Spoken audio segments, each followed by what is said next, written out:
Welcome back to the Chasing Happiness podcast, an honest podcast about finding happiness, what it really means, and the process of getting there. My name is Crystal, and today I am super excited to have a conversation. Today I am joined by Telma Sanchez, who is a certified bilingual life coach who specializes in time management and accountability. And we are going to get into the time management side of things. But before we do that, do you want to introduce yourself to everyone who's listening to the podcast who might not know you? Oh my gosh, absolutely. Yes, I'm super excited to be here. My name is Telma Sanchez, and yes, I'm a bilingual life coach. I also do high performance coaching, but I definitely concentrate on time management and accountability, which honestly, it kind of just means my mission is just to help others get back to what they know they can do, to rediscover their potential that we often forget about. To take over their own life versus not and get out of survival mode. I love this. And I think this is so important. You know, we were talking just briefly before we started recording about how I think this is so important right now, because so many of us, the more I talk to people, the more I hear people are struggling even just to get through a day right now. People are struggling because we're stuck in that survival mode. We're just trying to, get the kids to school or get work done so that we can get home. And, people are stressing about, well, I still have laundry to do. I still have this other thing I have to worry about. Oh, and my to-do list keeps growing, but I don't have the mental capacity to handle it all. So I love that we're going to talk about this. But my first question is, how did you end up deciding that this was sort of what you wanted to focus on? That is a funny story, actually. I've been in the corporate world for as long as I can remember because I needed to make the money to survive, to keep going. And then everything kind of really changed for me when I became a mom. I had the mentality of I had to just get to the certain title, certain income, certain position to really feel like I was doing something right. And then I met my first kid, and that everything changed. I honestly couldn't care less about my title. I was just trying to understand now what. Like now I am fully responsible for this human that knows zero anything. And so my fears, my priorities, and everything kind of just changed. I felt extremely overwhelmed, extremely happy as well. Obviously, I am super proud to be a mom. It took me a long time to own that title. So I definitely is something that I treasure. But yeah, my everything changed. So it was in the transition of trying to find my new normal, trying to not let the new fears project who I was, raising at the moment. And I'm still raising, but I didn't want those fears to be the leader of my life because I felt that anxiety. I felt that double take on everything. And I hated it because I was so far from who I am as a normally. Right. So I started seeking parenting coaching as of like, this is normal, blah, blah, blah. And then every class started with a super quick reminder that in order to be the best for others, you have to be the best for yourself. Mm-hmm. And that's when went downhill from there. It was the first time I wanted to go back to school for something that I'm really passionate about versus the expectation of me getting a degree and having a career.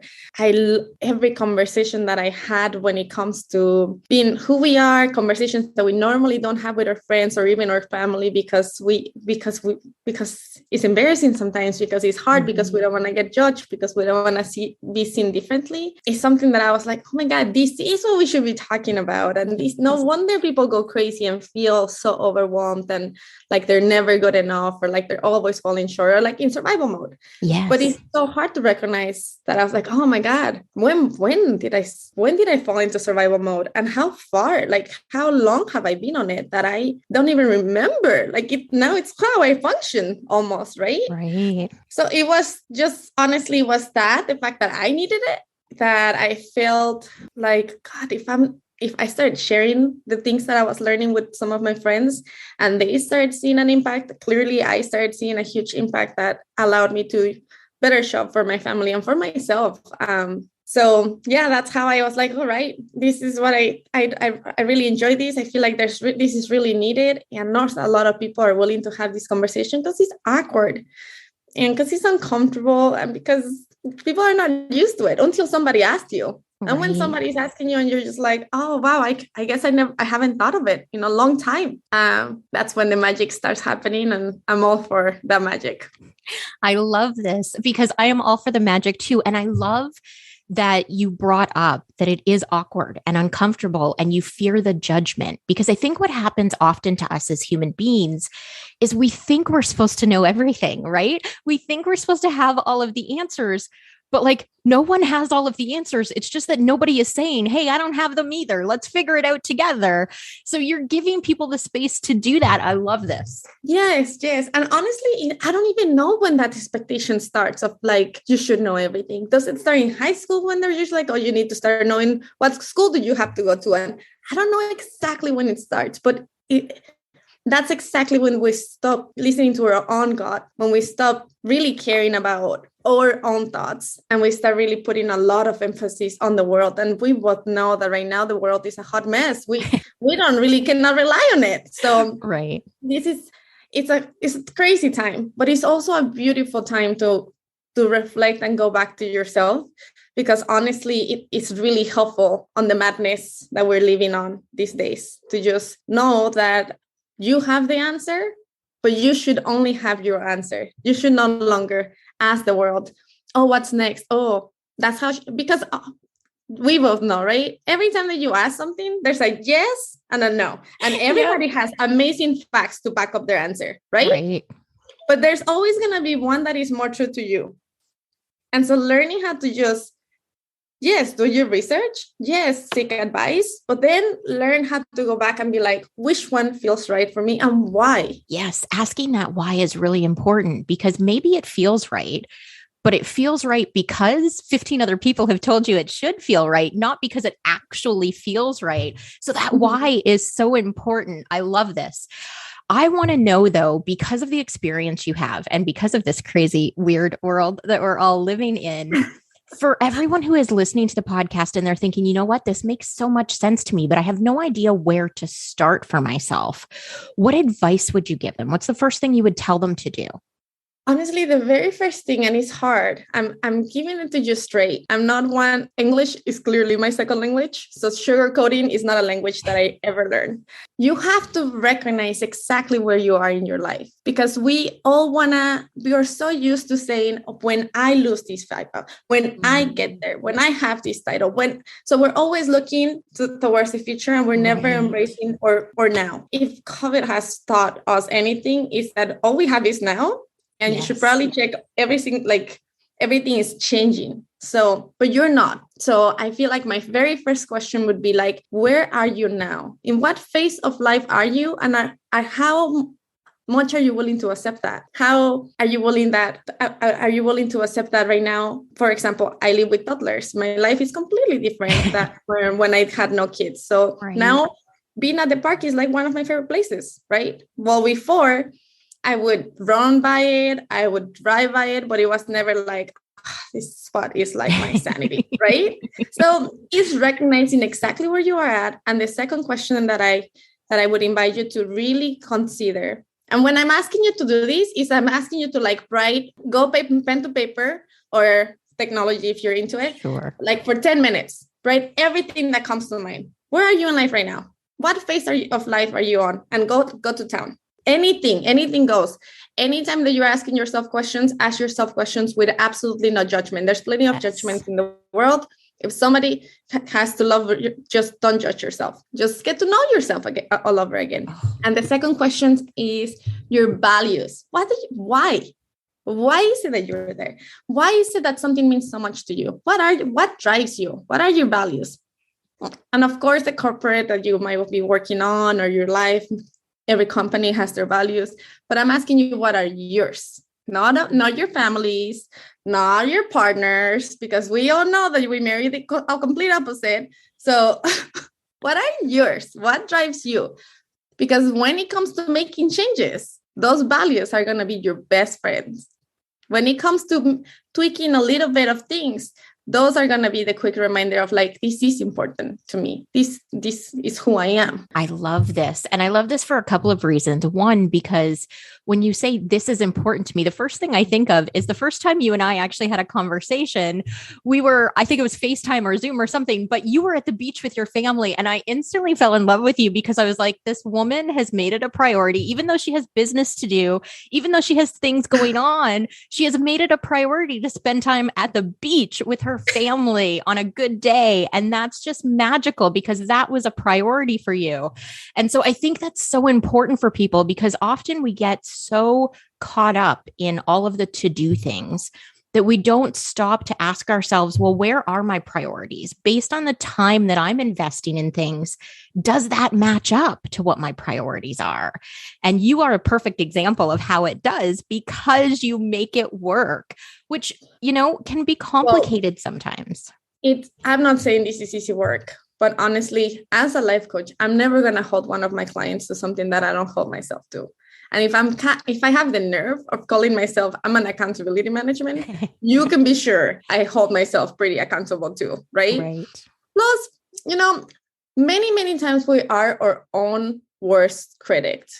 And that's when going back to your values and your priorities is very forgiving because then you realize that, oh my gosh, like New Year's, right? Everybody's like, I have 25 new goals and I'm going to go for it. And blah, blah.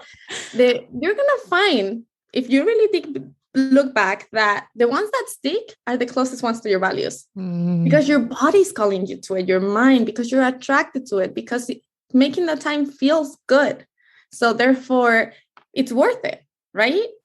And I know that we all have a job and we all have food to put on the table. I know that this is a very stressful time, but once you pick your priority and you know your why, then the next thing is setting the boundaries so you can really show up for those moments. So yeah, I am a business owner. Yes, I could be working 24 hours because I actually love my job, but I also love my kids. And my kids cannot see me multitask because they couldn't care less. When I'm with them, I have to be dancing to Bruno or singing Frozen, I'm a completely different person, which is awesome that I can allow myself to be that. And so can you, but you have to give yourself the permission. You have to give yourself the permission of like, this is important to me because at the end of my days, how they remember me is far more important than having a full schedule and a lot of clients. To me. Yes. I love this. And especially because it is about what is important to you as a human being and an individual. When you rest your head on the pillow at night, what is the thing that matters to you personally? And maybe for you, that's different than your husband. Maybe that's different than your kids, right? And that's all okay, as long as you're being true to you. Right. And as a parent, thank you for touching on that, because as a parent, yes, 99% of the time, your values and your husband's are going to be similar, but not the same. And when it comes to parenting, you're going to parent similar, but never the same. Right. This is a great conversation to have with your partner once and after you have had it with yourself. Because you cannot show up and be like, so husband, like, what are your values? Why are you the way that you are? I don't get it. Right. It's frustrating, right? When you're like, can you answer that question? I can completely honestly admit that it took me a while to be like, I haven't had time or the space to think of this and evaluate myself too as of why do I do things that I do? Like, I can make coffee, I can cook, I can get through the routine, but I don't ever slow down enough to be like, why do I do that? Right. And again, as you were saying a minute ago, that why is so important because sometimes we can find ourselves doing things that we think are important because we haven't stopped to actually think about them. I have a friend she's my best friend and she has 3 kids under the age of 6. And oftentimes she will sit down at the end of the day and she will FaceTime me and she will say, I have 16 loads of laundry to do and dishes to do and this and that. And I'm just so exhausted. I don't know what to do with myself. And my first response to her is, if you're exhausted, that's the thing to focus on. The laundry will be there. You think it's a priority, but your kids are not without clean clothes, right? The dishes will still be there tomorrow. You think it's a priority because you know it's there and you think it should get done. But the thing you need to focus on is the thing that's most important to you in the moment so that you can show up as your best version in the next moment, right? And Go ahead. that's like, no, honestly, I just feel like so many parents, we get stuck in this idea of like, I still have to keep a clean house, a running laundry, never have anything dirty, the toys in places. That's exactly that's my first question. What phase in life are you? Is that realistic? Honestly, is that a realistic expectation? I used to have a beautiful home. Now I live in a play zone. Like it took me a while for me to be like, oh, I'm tripping over, unicorn. Oh, there's another one. Great. Like it took me a while to accept it because I was so attached to the idea that if my house wasn't clean, I was not a good wife. I was so attached to the idea that if I didn't play with my kids, like for an hour straight with no interruptions, I was not giving them like all these stories that we tell ourselves, right? All these expectations that we learned from prior generations or from what we saw growing up, all of them are ingrained in our brain, and we don't even know that we're acting on them until you're slow down enough to ask, why am I doing what I'm doing?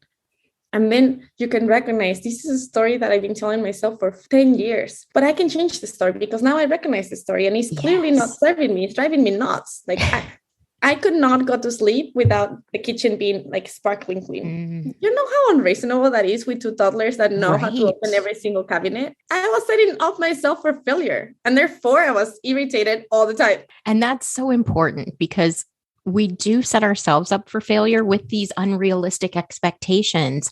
And the truth of the matter is we are all human and we are trying to live a human experience, which is messy and complicated sometimes. And we need to give ourselves grace whenever we possibly can. So I love that you touched on that. Thank you so much.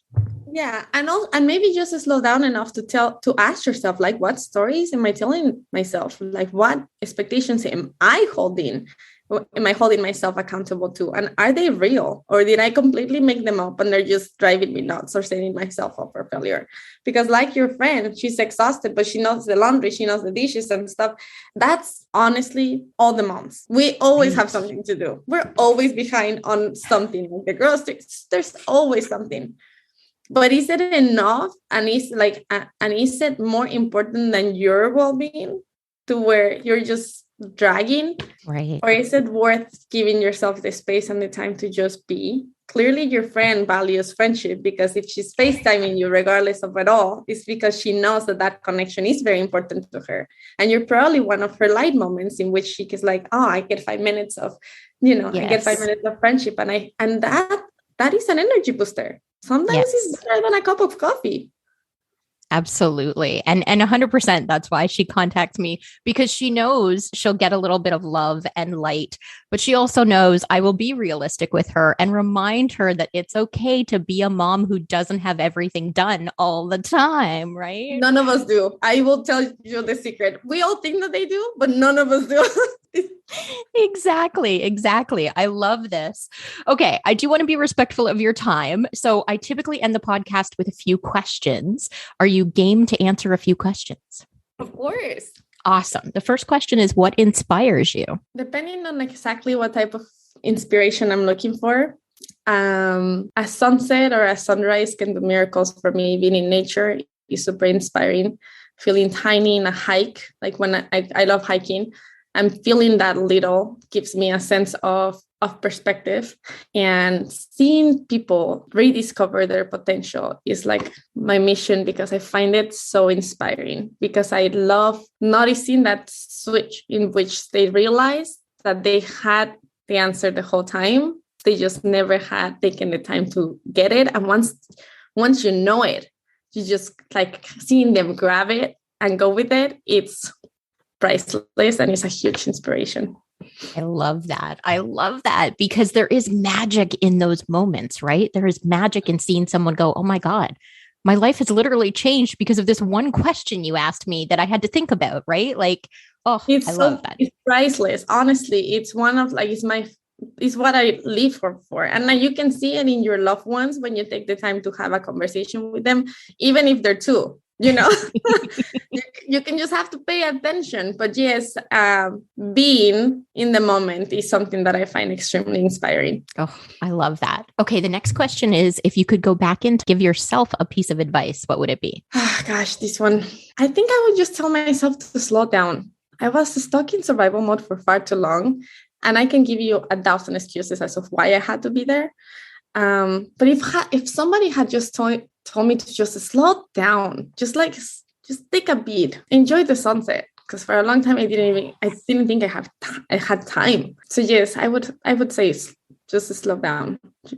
I love that. And I love that you bring up the sunset, because I'm obsessed with sunrise and sunset, as people who listen to this podcast know.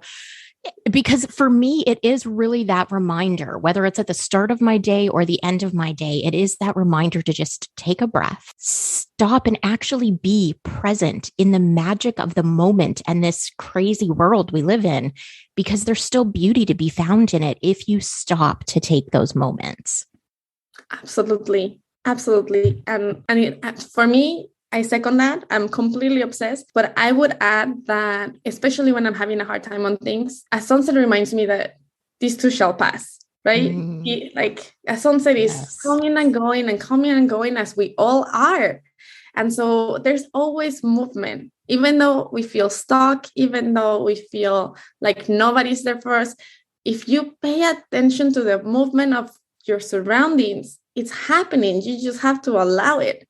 So sometimes, taking that step to notice can be inspiring, healing. It's just powerful to me. Yes. Oh, I love that you added that. Oh, okay. The next question is, if you could have a conversation with anyone, who would it be? With anybody, even if they have passed? Yep. Honestly, I would have to pick my grandma. Oh, I love that. I don't want to get super emotional, but she's a huge mentor, and I don't think I got enough time with her. Oh, I love that. I love that for a number of reasons. One, I think when we're young, especially in my personal experience, because I lost my grandparents very young, we don't know to ask the questions, right? We don't know to ask them about their lives and the things they went through and how they got the perspective they got, because we're young and we just don't know.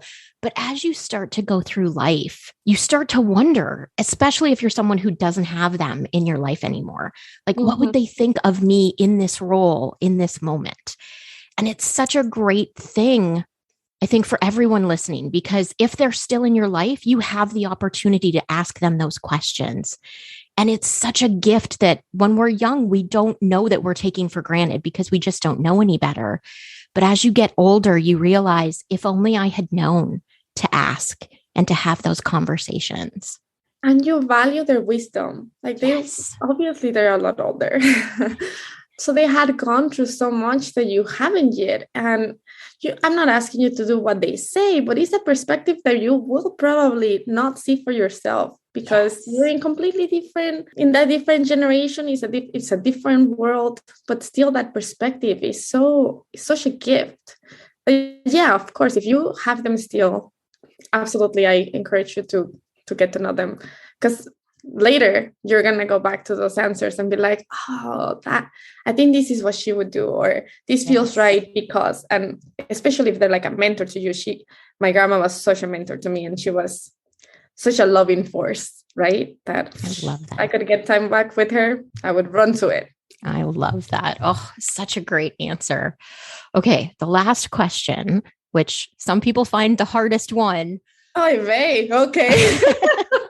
What does happiness mean to you? Happiness to me means accepting exactly where I am today and loving me and my life for where I am today. It might not be exactly where I want it to be, because I'm a huge dreamer, but accepting it and loving it as is such a relief. It helps me feel lighter. It helps me better show up, and it makes me feel I'm happy. I'm doing something right. So that's why being present for me is like so important, because there's a quote that I probably gonna murder completely, but it says, you're never gonna be the person that you are today. We're all evolving, for better or for worse, or for movement or for not, but we're all evolving. And so who you are right this minute, you're never going to be that same person. So just allow it, love on it. And that's what happiness to me is. Oh, I love that. That is so beautiful. For everyone who is listening to this podcast, what is the best way for them to get in touch with you? Well, I do have a website in which you can see my work as a life coach. But if you want to get to see my whole life, which is everything else, my Instagram really shows you who I am. As I am pretty open with who I am, my good days, my bad days, my hard days, my good ones, my fun ones, like a little bit of who I am as a whole. It's on Instagram at Telma SMV. Perfect. And for everyone listening, of course, as always, I will post in the show notes a link to the website and all of the social media and everything else so that you can get in touch. You can follow the journey. You can be a part of all of the joy and the chaos and sometimes, the craziness that is life. But this has been an amazing conversation. I am so grateful that you were able to join me today. Thank you. Yes, thank you so much for having me. It was such an honor and I love the space. Thank you so much, Telma. For everyone listening, again, everything will be in the show notes. I appreciate that you come back week after week. I hope you loved this conversation. If you did and you know someone who might benefit from it, please share it with them as well. And I hope you guys have a magical week. We will chat with you next week. Bye for now.